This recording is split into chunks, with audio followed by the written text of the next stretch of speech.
Well, welcome everybody. Thank you for attending this workshop. Before we start, a few housekeeping things. If you're in the bathroom, it's just straight out on the corridor on the left, the adult bathroom. If there was a fire alarm, just follow the member staff out to the car park. And if I could ask you to keep your phone on silent, and if you keep the conversation low, so everyone can hear, it would be greatly appreciated. Thank you. For those of you who don't know who we are, my name's Mr Symmonds, I'm the deputy head here. I help lead the maths alongside Amanda. I've had lots of experience in my path leading maths in schools, and mastery is something that I'm very, very passionate about. Amanda is a fabulous reception teacher. She also leads mathematics and also has great experience teaching mathematics to early years, which supplements my knowledge, so hopefully we have a good team here, I think. So today what we're going to do is we're going to talk about mastery. Talk about mathematics, because the way we teach mathematics today is very different to how I was taught it at school. I, like many people here, I'm sure, I hated maths at school. It was like you were wrong or you were right, and most of the time I was wrong. And I just didn't enjoy it. When I went into teaching, my biggest fear was teaching mathematics. But actually, when I got into teaching, I found my favourite subject to teach was mathematics, because you don't have to be right and you don't have to be wrong at this age. And what we're going to do today is we're going to show you how that all works. Okay? We will have time for questions at the end. We are being recorded as well, which is why I've got my nicest shirt on. So we will send you a copy of this also in case you missed anything. Okay? So, what is mastery? We basically look at learning as a muscle. The brain is basically a muscle, and that's how we've got to look at learning. We can't expect children to know everything right away. I teach a math lesson, I teach any lesson. I'm not expecting 100% of the children to know exactly then and there what is being taught, or to understand what is being taught. It takes time. And that's how we look at mistakes. We see mistakes as part of learning. So if a child makes a mistake, the worst thing you can do is to say, no, that's not right. Or be very defensive about it, should we say. Mistakes are part of learning. If you don't make mistakes, you won't get it. So when it comes to maths, as I'll show you in a minute, we don't see maths black and white. We treat maths as a language. Like you're learning a language, you learn it in steps. You get it wrong, you get it right. You get it wrong, you get it right. That's exactly like maths. We don't say 2 plus 2, oh, you've got 5. Oh, you're almost there. If they said 2 plus 2 is 26, then clearly there's something wrong with the method of their understanding. That's what we're looking at changing. It's not wrong, right. Wrong, right. That's the biggest thing I want you to take away from today, is that please understand maths is a language. It's not right and wrong at this age. When they get to senior school and prep school, that's their problem. They can deal with it then. So that's when you need to be accurate. But at this age, right now, it's about getting children to enjoy maths. It's not scare them. It's one area of learning that can really scare children and put them off learning, as it did to me, as it did to, I'm sure, many of you. So please, let's try and do this together so we encourage children to enjoy maths. Okay? As I say, we want to see it as a language. We don't want to see it as right and wrong, we want to see it as this is the language that we're learning. Because it is a language. If you write number 2 on the board for a 3-year-old child, they don't know what that is. So again, this method will teach children to enjoy maths, and I'll show you that in a minute. And this isn't anything new. As you can see here, there's a great book called Black Box Thinking by Matthew Syed, and he's looked at education across the world. And he's seen that this is something that's been happening in China and Japan for many years. That they're the ones who have brought this through. So this isn't something new. This isn't some new age thing we're bringing to you. This has been happening for years. It's just the Western world has been slow to adopt it. So the old way of teaching is that in red there. It's all about speed. You know, 2 times 2 is 4. 2 times 3 is 6. You know, it's quick, quick, quick, quick, quick, quick. And for me or any child, that's scary. It's all about accuracy. No, no, no, yes, yes, yes. what about getting it right or wrong? That's not how we teach maths these days. It's not how we do this. It's all about understanding. If you know 2 plus 2 is 4, well, that's an example. Let's say 3 plus 2 is 6, then 6 take away what is 3. But if you know 3 plus 2 is 6, if you look at that relationship, and we teach children about that relationship, inverse relationship, they already know the subtraction. This is similar, we're not teaching them 3 plus 2 is 6. I was waiting to see who would wait. I'm pleased, right? I'm still getting back. I'm thinking about times table, my brain's going times table. Can we edit that one? You see what I'm talking about. Okay, 3 plus 2 is definitely 5, I promise you. Well done, Mr Symmonds. Yes, I'm learning, see? It's all about mistakes.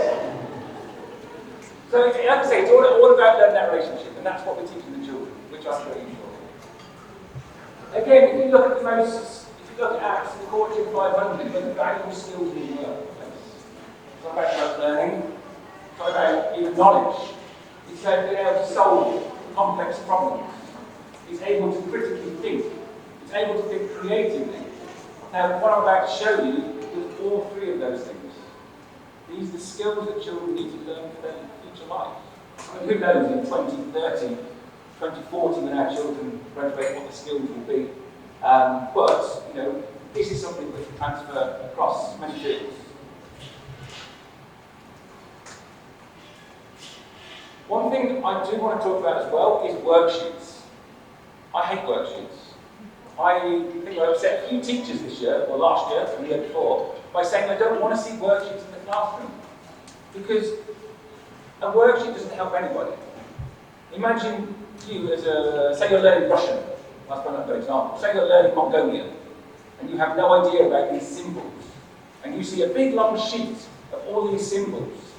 What's that going to do to you? You're going to look at that and go, whoa, you know, I don't even want to look at this. It's the same for children. When children are looking at these big long sheets of calculations, they're going to be cut off by it. There's a simple solution. You cut it up. You cut it up into smaller parts. And that's how we teach. We cut these things up. And it's fine, it's more manageable. But please don't give children big long sheets and think that's okay. It doesn't help anybody. Just put them off. Okay? Like I said at the start, it's all about teaching children to love maths, want to be doing maths more. Okay? We don't want to put them off. Worksheets are going to put children off. So please don't print off worksheets on the internet, give it to the child and say, go on, help them with it. Probably doing them the opposite. So if you want to do that, fine, just cut this worksheet up and give them 3 at a time. Okay? Because you don't want to put them on. So instead of doing worksheets, what can you do? Well, you can ask them lots of questions. You can ask them questions. 2 plus 2 is 5. I know it's 4. I know it's 4. Before you said it, I know it's 4. 2 plus 2 is 5. Oh, okay. You don't know. Wrong! You say, how did you get to 5? Tell me how you got to 5. And then they're going to find the mistake themselves. They're going to go, 2 plus 2. So 2, 3, 4, 5. And you can see they've just counted twice here. That's their mistake, you can see. That's a much better way of teaching them than saying you're wrong. You can ask them, how did you get that answer then? Is there any other way you can do it? It's asking those questions. Instead of telling them wrong, you're asking them to explain their thinking. Because that's what we're changing. We can't change their understanding unless we can change their actual thinking and their methods. So asking these questions, finding out from their brain, as I said to my children, I can't put your brain open and have a look inside and see how you do it. So you've got to explain to me, how do you do it? So that's what we're looking to get from the children. So that's how you can help at home. Okay? Now, coming on to the actual formal way of teaching it at school. There's many different ways of doing maths. Some people think that you give the children, some children 2 plus 2, you give some children 10 plus 10, and some children 100 plus 100, and some children 1,000,000 plus 1,000,000. It doesn't help anybody. It's surface level teaching. It doesn't help anyone at all. It doesn't help them understand what's going on in number. It doesn't help them understand the relationships between numbers. So this is what we do. We start off with this fluency section. So every child is given the same attention in the lesson. So for example, it might be to do single digit plus single digit. It's something I need to work on clearly. So you do single digit plus single digit. Everybody gets to do that. It doesn't matter if they're not confident in maths or super confident, everyone does it. Why? Because we take them through this process. And they go from being able to do 2 plus 2, and I'll explain this in a minute, to being able to explain why 2 plus 2 is 4, and then going into solving it, using this information, using their understanding, in real-time problems. That's what the problem solving is. So that's why we go through that step. Old school teaching, we'll just do this part. We'll just do 2 plus 2 is 4. Right, great, let's move on. 3 plus 3 is 6. See how I do that? We move on. Oh no, let's do bigger. Let's do 10 plus 10. Oh no, let's do... That's surface level teaching. So we don't do that. We do this method. Now when it comes to fluency, when it comes to understanding, as I said to you, when a 2-year-old, a 3-year-old, a 4-year-old is looking at 2 plus 2, all they see is this weird shape, which is like this when drawing. And it's a weird shape. It's like you're looking at Mongolian. It's like you're looking at any other language. You don't know what it is. So we don't start with that. That's what we call the abstract. We start with the concrete. So for example, you get something like this. Now, how many's here? 1, 2. 1, 2. Then 2 plus 2. Put it together. What have we got together? 1, 2, 3, 4. We're using it pasta. You can use anything. This is what we call concrete. It's using manipulative things you can hold to demonstrate the learning. So 2 plus 2 is 4. Okay? Once you can do that, you then go on to the pictorial side of things, which is where you're drawing pictures. So maybe on a piece of paper, you're drawing 2 cars, and you're drawing another 2 cars, and they're saying, oh look, there's 1, 2, 3, 4. Great. So their method, their understanding is strong. And you see they're ready for it. Then you can draw the other 2. 2 plus 2. So then we go again through back into the abstract. So we've shown them that this is the same as a number 2. If we just write number 2 on the board, it doesn't mean anything to them. It doesn't mean absolutely nothing at all, because they haven't gone through this stage. They haven't seen that that's 2. So how are they going to understand what 2 is? They just know 2 plus 2 is 4 because you told them. That's not learning. That's what parrot does. It is number 2. You teach a parrot 2 plus 2 is 4.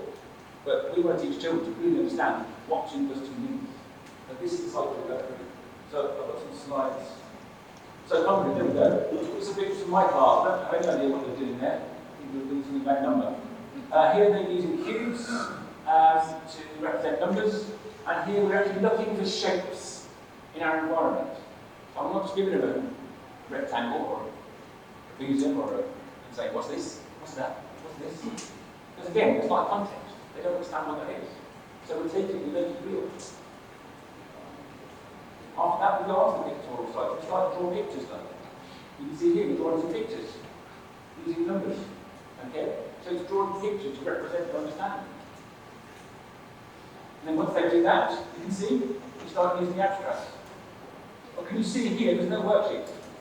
Here you can see I've cut up numbers, and they're matching the numbers to the words here. I haven't got a worksheet I printed out, I just chopped it up. And I put it here so they're reading it in their books. But that's how we teach the fluency part. It's the hands-on, it's the drawing of images, and then teaching the numbers. It's that process. And if a child gets the abstract and doesn't understand it, we start over again. We usually go back to concrete again, and we go through that cycle again. And then we keep going, hopefully not too many more times, but we go through that cycle until the child understands it. Okay? I have spoken for way too long. I will hand over to Amanda now because she's going to explain to you a little bit more about mastery in the early years. Okay? I went to school, as Mark said, and I will literally, I hated maths. I really did not enjoy doing maths. I was given worksheets, I was given a group where the teacher had already written in 2 plus 2, 3 plus 3, 4 plus 4. She was given a book with numbers in that you had to work out. I didn't enjoy maths at all. When I became a teacher, I was given the opportunity to go on a course to teach maths in a creative way, and I jumped at the chance. But yes, please, I've got to make this better for children. I've got to make it a better experience children than I did at school. And I found out this amazing world of early years maths. And I still, to this day, have people thinking, early years maths, it's simple, it's easy, you just teach them 1, 2, 3. Well, I can show you now, there's a lot more to it than 1, 2, 3. In fact, there's a whole depth of knowledge to 1, 2, 3 for early years. It's about deeper understanding that gives children, it gives them a possibility to solve problems. It even helps them with their reading skill, believe it or not. Maths helps children with their phonics because it helps them with recognizing patterns. So when your child recognizes patterns in numbers, it's making those connections in their brains to help them with their phonics, to help them with their reading. It helps them in all areas in life. So I'm going to show you how.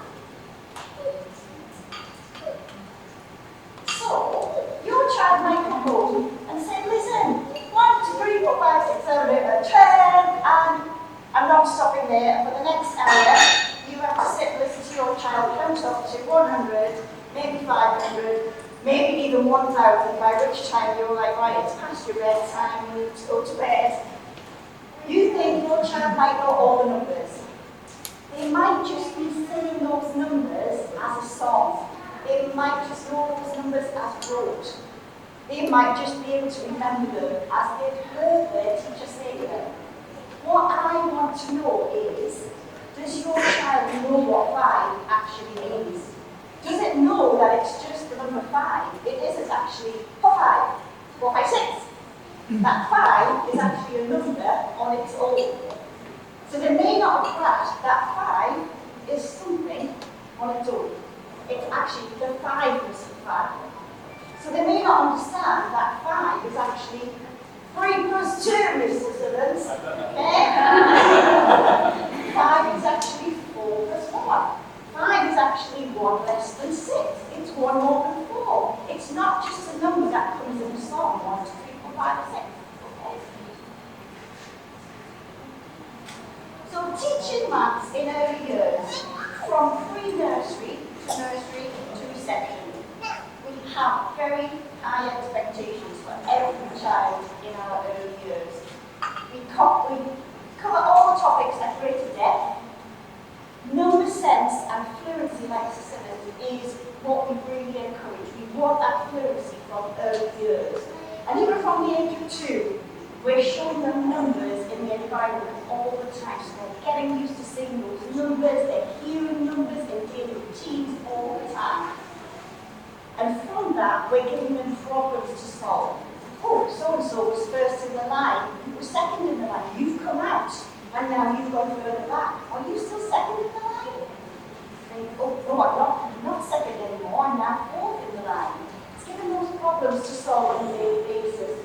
And those challenges that they meet, that we think aren't challenges, but to them, hang on, that is a challenge. How do I get back to being second again? Because I like being second, I don't like being 4th. So how do we approach it in the early years? I've got a range of resources here that we use in the classroom. We use role play. We really encourage children to build, to create things from their imagination. Through that, again, they're solving their own problems. I can't go over to the other side. What do I need to do? I need to make this slide a bit longer. I don't have a longer plan. What can I do? I can add another one to it. It's too heavy. What can I do? I can put support underneath. That's problem solving all day. Their little brains are working all day with those problem solving. We have number rhymes that we sing all day. Alice Camp has 4 hopes, which we sing constantly, and the children love. Or we put their backpack on and their swimming bag on top. They're all Alice Camp has 2 hopes when they go home like this with their 2 bags in their bag. Games and activities that we play, cooking, are all great opportunities to bring maths in. Things like games which children love making up themselves. It's not games that we maybe have given them the rules for. They might want to make something up themselves. A piece of wood. You've got 5 bean bags. What could we do with it? Tell you what, let's try. How many of my 5 bean bags can I get on a piece of wood? Let's keep score. Let's make a tally. It's getting the children to constantly think. How many of my 5 have I got on a piece of wood? 3. So that means 2 of them didn't. They're making connections all the time. That means 3 and 2 obviously make 5. Seeing those connections in their brain all the time. Cooking is a fabulous way. We're cooking everything. We have an opportunity in reception, in pre-nursery and nursery, then in the play-doh all the time, make sure that the children are involved in play-doh making. Fabulous way to get involved with measurements. Daily routines. On the timetable, we say we teach maths at a certain point, a certain time on the timetable. We teach it from the moment they walk in the door. Oh, hello, you're first in. Boom. Within that first sentence, we've already taught them ordinal language. First, second, third. Right. First, get your bag. Then, get your bottle. Next, get your hat. You're using that mathematical language all day long for children to hear. They're hearing it, they're repeating it themselves as well. Snack time. They're hearing words like more or less. Teacher, can I have more? Oh, what's that little word? Please? Okay, of course you can have more. They're looking at other people's play, using comparison. He's got more cake than me. They're using that all the time. Less, more. Using their little brains to problem solving again. How can I get more cake? How can I pour my milk? We're letting them pour their own milk, so they're measuring themselves as well. Tidy up time. They're seeing what fits in boxes. Measuring again. Lining up time. In my class, particularly, every class does this in a different way. My class, I have numbers on the floor. Each hand has a number. At the moment, they choose a number, then we have to find that number and stand on it. But I also have a different way of showing it. They pick a card from me. It might be that the calendar shows the number with fingers. So they need to work out on the calendar what number that is. It's not just showing 1 and 6. It's got maybe 10 on a 10 screen and 6. So that constantly having to work out what that is. So they're seeing different representations of the number as well all through the day.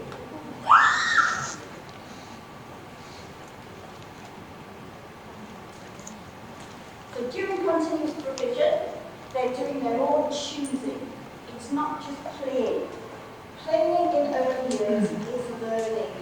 They're doing their own choosing, their own learning through building, through what they choose to do.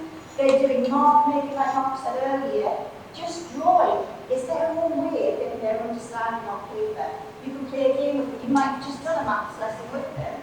They might go off and draw something.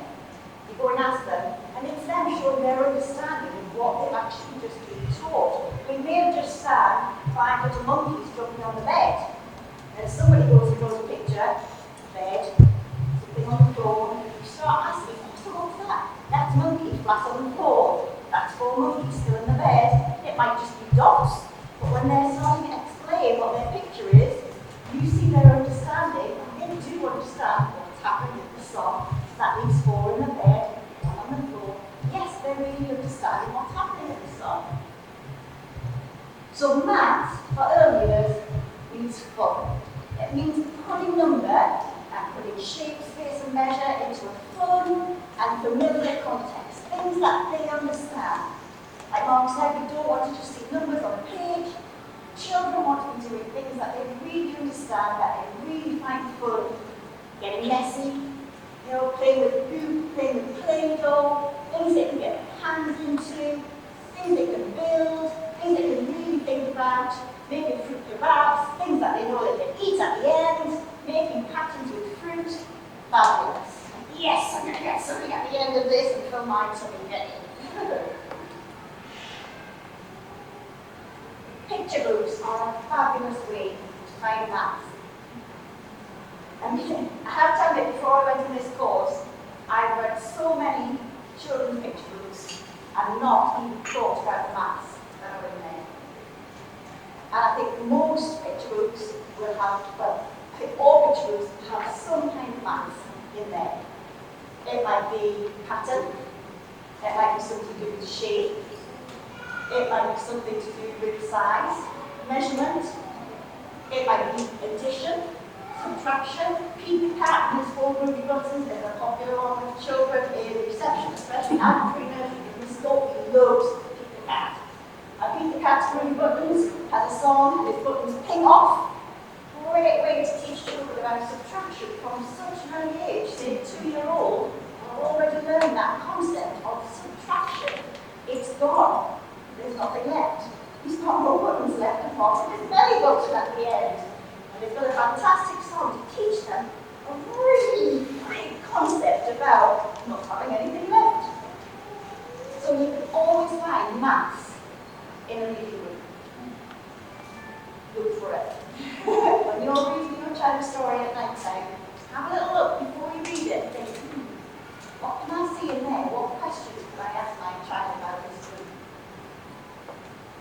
We'll come back to that at the end as well. I'll give you some hints on how to do that as well. So, when it comes to counting, when I said earlier about counting maybe just being a song, and they might just know the numbers by rote, what we've got to take into consideration when we are teaching numbers are all of these counting principles. The children need to know about the cardinal principle, abstraction principle, one-to-one, stable order, and order irrelevance. When we're teaching this, we need to know that the children have understood all of these 5 principles to make sure that they fully understand number to move on to reasoning and to problem solving. Without this, they won't ever get that fluency. You need to understand all of these principles, which I'm going to show you now. The cardinal principle is knowing that how manyness. Knowing that 5 means 5 things. It's 1, 2, 3, 4, 5. How many have you got? 5. Lots of children might go 1, 2, 3, 4, 5. How many have you got? 7. Oh, you sugar. Let's count again. 1, 2, 3, 4, 5. How many have you got? How many have you got? 9. Let's try again. 1, 2, 3, 4, 5. That final number that you said is how many you have. Knowing that final number you say is the amount you have. It's 5. Okay? Knowing again that 5 is also made up, like I said, 3, 2, sorry to keep reminding you this one. 3, 2, that's 5. And knowing how else 5 is made up, again, so every number, 6 is of 6, the 7 is of 7. The abstraction principle, which is a very difficult one. Sometimes the children find it really hard to move beyond this one. It's knowing that, right, here we go. I've got 3 little discs here. Okay? 3, 1, 2, 3. I can clearly see I have 3. Right, listen. How many claps did you hear? 2. Let's listen again. How many claps did you hear?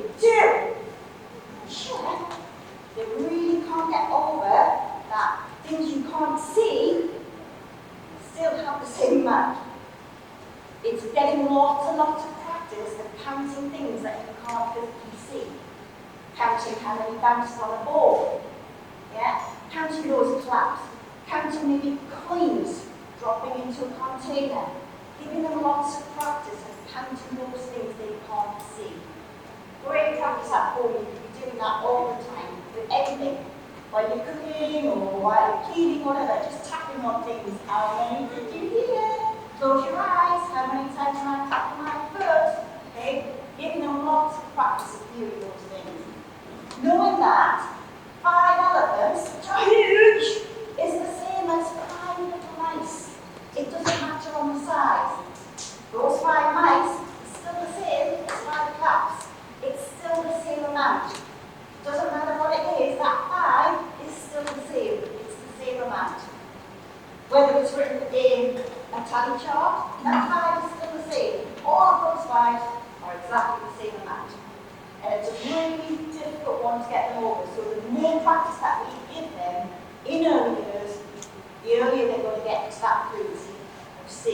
I'm fine. One lesson again. 1, 2, 3, 4. Yeah, there's 4 claps.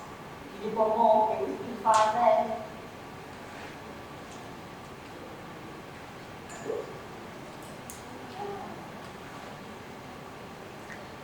Then one-to-one correspondence as well. It's knowing that you are instead. Lots of children will count. 1, 2, 3, 4, 5, 6, 7. How many do you have? 7! 7! Are you sure? Let's count again. 1, 2, 3, 4, 5, 6, 7, 8. How many do you have? 8! So 7 last time. No, 8. 8. Let's try again. 1, 2, 3, 4, 5, 6. Right. If we do it one by one, let's put our fingers down, then you know you've counted them. 1, 2, 3, 4, 5. How many do you have? 5. Helping children know that everything just needs to be counted one time. And helping them do this, if they do it, if they have concrete resources, then put it down when you've counted it.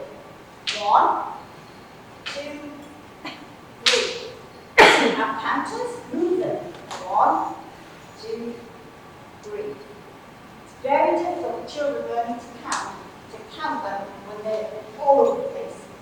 Get children to maybe put them in a line so they can really see that bringing them down is showing them that you count it one time and one time only. Okay? And lots of these things that we do in early years help with that understanding. Stable order is also knowing that it needs to be 1, 2, 3, 4, 5. It's not 1, 7, 9, 10, 11. How many have you got? 11? No. Because you have to say these numbers in order. It has to be 1, 2, 3, 4, 5, 6, 7, 8. They do come in order for reasons. You can't just say 10, 3, 7, 8, 9.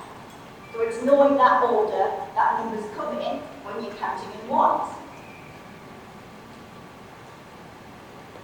And order irrelevance, knowing however you count them, it will always be the same. So I can start with my little finger, 1, 2, 3, 4, 5. I can start with my thumb, 1, 2, 3, 4, 5. I can start in the middle, 1, 2, 3, 4, 5. It doesn't matter where you're counting from, you're still going to have 5. Okay? Because a lot of them will, if you mix something up, you might give them something to count, you mix it up, straight away they think there's more. Or they think you've tried to trick them and take something away, and they think, whoa, what do you do now? Oh, I haven't. I swear I haven't taken anything away. How many are there? You have to count them again. So there's still 3, there's still 3. I'm moving around, there's still 3. So it's giving them lots of opportunities again there to count things in different ways. Another thing we promote then is Subitising. It's being able to recognise numbers. This is its fluency. Knowing that this pattern is 5 straight away. You can help with this straight away by playing dice games at home, domino games at home. That is such a recognisable pattern, that 5. Now, that's perceptual Subitising. So knowing up to say 1, 2, 3, 4, 5, 6, those patterns we regularly see on a dime, sorry. You know those patterns. Now, what I would like by the end of reception is to have them on to conceptual Subitising. So they see that 5, but then, oh, there's something else there as well. I'm not going to look at the whole thing. I see that 5. Ooh, I know that pattern as well, to 2. So I know 5 and 2. 5, 7. Straight away, they can work that out in their head. I see 5, I see a 2, I know 5 and 2 make 7. And then they always do that quick by the end of the session. Okay. Oh, look, that's 7. Ooh, yes. Now, Subitising can be seen anywhere. If I was a bird looking over you now, all of these chairs are a great way to show Subitising. You're in rows. And from that, from such an early age, children are being exposed to multiplication to division. They're seeing rows of 4 rows of 4, 3 rows of 5. It's fabulous that we're actually exposing children to these concepts of math at such an early age. So you can do this at home with food, the way you set their food out on their plate, chocolate boxes, they can make their own patterns on stones, pictures that they make, patterns that they make themselves. You can get them to show you numbers at home with their bunny ears. I get them to show bunny ears in school. Show me 8 with bunny ears. Could be 4 and 4, 5 and 3. There's different ways to show bunny ears.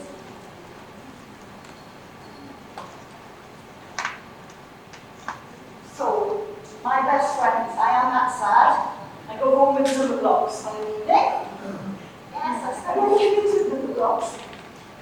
Numberblocks are fantastic, and I know some of you were here last year. Yes, I still have that obsession with Numberblocks. Yes, they are a fantastic way for children to see pattern, to see composition of number. They can do representation of number, composition of number, comparison of number. They can build numbers themselves from the number blocks. They're all on YouTube, they're on Netflix, which I just found out yesterday. They're all on Netflix. They are fabulous visually for children to understand number. They introduce them to addition, subtraction, more, less, multiplication, division. Amazing. I just can't praise them enough. I love them. So, to go back to what Mark said about concrete, pictorial, and abstract, the blocks themselves are used to teach the children in a concrete way, with resources. We look at them, we use the video to show them. Then, at the moment, in this week, we're teaching 1, 2, and 3. They're doing their own drawings, they're cutting out patterns, they're cutting out squares, sometimes circles, to make their own number blocks. And they're drawing. Even if it's just marks that they're making, it doesn't have to be a brilliant drawing of a number block. However they draw it, they can tell you what they're drawing. That's their reasoning behind what they've done. They can explain what they've done, you can see their understanding of the number. And from that, eventually, they will be able to write 1, 2, 3, 1 plus 2. Hang on, just figure out. If I put 1 on 2, that make number 3. Look at that! Wow! So 1 and 2 together are like 3. Boom! You've done addition without even realising. Fabulous. Hang on. 1 and 2 doesn't like each other again. Boom. Subtraction. Done. Just as easy as that. So, how can you help at home? So, count everything you do. You'll have numbers coming out of your ears, your nose, your eyes, everywhere. Count each step you take, the steps, count coins in your money box, everything. Play games. I've got some examples. I just made my own games in the classroom. It doesn't have to be anything offline or online. I just created my own and come up with your own challenges, like jump 10 times, say 3 things that you can do. You can have a look at these afterwards. Children have had great fun doing these. Tell a joke. You make your own games up, make your own dice as well. Spot numbers in the environment when you're out in the car, see on road signs. Show numbers with your fingers, that's what you draw that out. Deliberately make mistakes. We need to model to children that it's okay to make a mistake. I am constantly in class telling children the wrong thing. And that's okay because they really enjoy telling me that it's wrong. No! You did it 6 and 7! Come on! Well, then somebody come and help me. What do I need to do? Well, guess what? It's not the end of the world. I got it wrong. Someone helped me and we got there together and we put it right. It's fine. It's okay to make mistakes.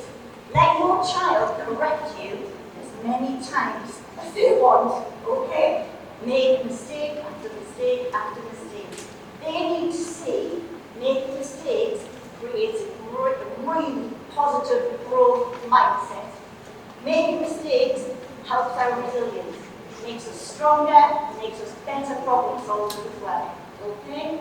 Cool. See, I love the Numberblocks, just wanted to go back. So watch Numberblocks on YouTube. If I mention that. Let children make up their own games as well. Even if you've got things like timers, everyone's got a timer on their phone. How many jumps can you do in 1 minute? If you did 10 jumps in 1 minute, how many do you think you could do in 2 minutes then? Get them thinking. Hang on, if I did 10 in 1 minute, and then that's 2 minutes. Makes me think about maybe, we're already thinking about doubles without them realising. Okay, for 1 minute, 2 minutes, what, I'm doing 20. I'm going to do 20, hang on. Then before you know it, they'll be in bed by 6:30 because they're worn out. Yay! So you have access to this, so I put these things up on here. These are really helpful tips to what to do.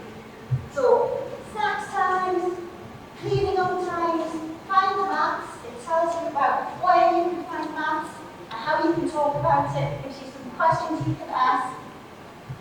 So for instance, in putting away the groceries, talk about what will fit in where. I've got a big long piece of French stick I love. Can I put this in this cupboard? What might I have to do? I might have to cut it in half, put it in that way. Brilliant questions on there that you can use. Preparing meals, cooking time, there are some great questions on there for you to ask. Ideas to do at story time. And ideas to do at bedtime, especially when you're cleaning teeth, because it's things to look at ordinal numbers. So what do we do first? We clean our teeth, then we do this, then we need to do this. So thinking about things in order, what comes first and what comes last. And reading books.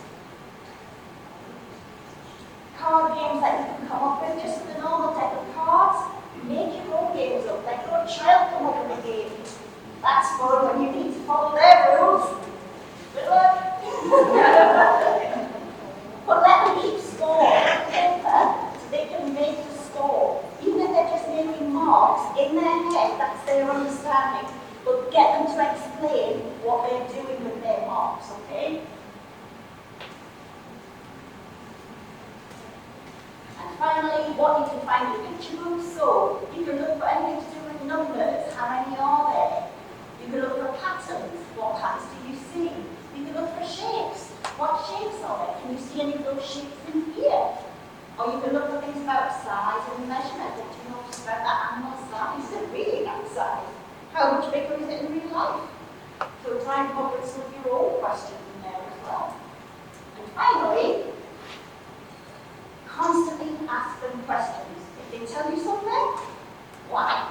How? Tell me why you know that. How do you know? Explain how you know that. Don't let them just tell you something. Make them tell you why. Okay?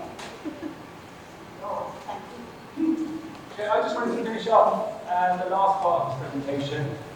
Amanda's done a great job evolving maths in the early years. And you can see once the children get all of these skills, they come up to year 1 and 2. But then we get a bit more forward into this side. We've spoken lots today about this concrete, pictorial, abstract, how you can do that. But then once the children become fluent, we need to go to the reasoning side. Fluency, as Amanda showed you, these lots of examples you can do with the counting, with the blocks. This is the fluency skill. Once the child can do these fluency skills, we can then take them on to the next step. Again, we can then go into the reasoning and ask them these kind of questions to find out, do you understand why 2 plus 2 is 4? Do you know that? How do you know that? So, these kind of questions here, when you add 2 odd numbers together, you always get an odd number. This is more of a year 1, year 2 question. I wouldn't expect 2-year-olds just yet to get this. But as they get older, these are the kind of questions you need to ask them. Break this up. This is a problem. Oh dear, I've broken it. Can you fix it for me? What can I put in here? Okay, if I've got a 2 here, and that's 6, is that all I can put in there? Is there anything different I can put in there? What happens to this number here? If you've got a plus here, what happens to this number? Is it going to be bigger or smaller than this?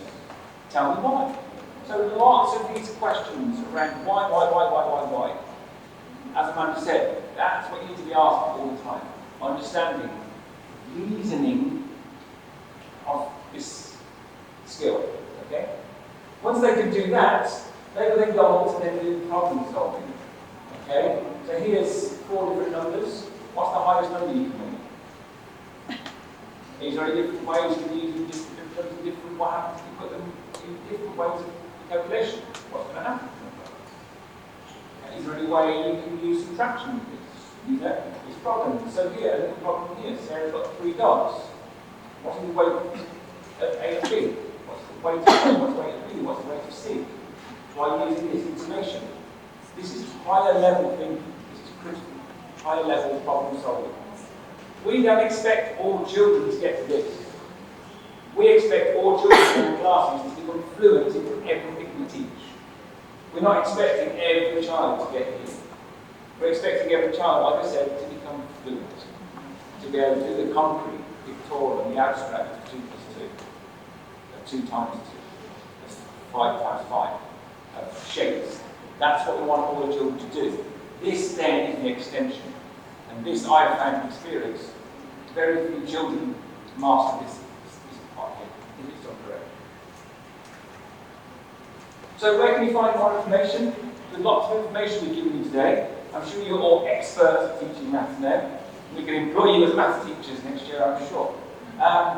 There's lots of information we've given you. We're going to put it on the parents' website, the curriculum website. We're going to put it on Seesaw for you as well. We'll give you the video of this presentation today. We'll give you the PowerPoint, all those amazing slides, all those ideas that Amanda's given you. That'll all be there for you as well. Okay?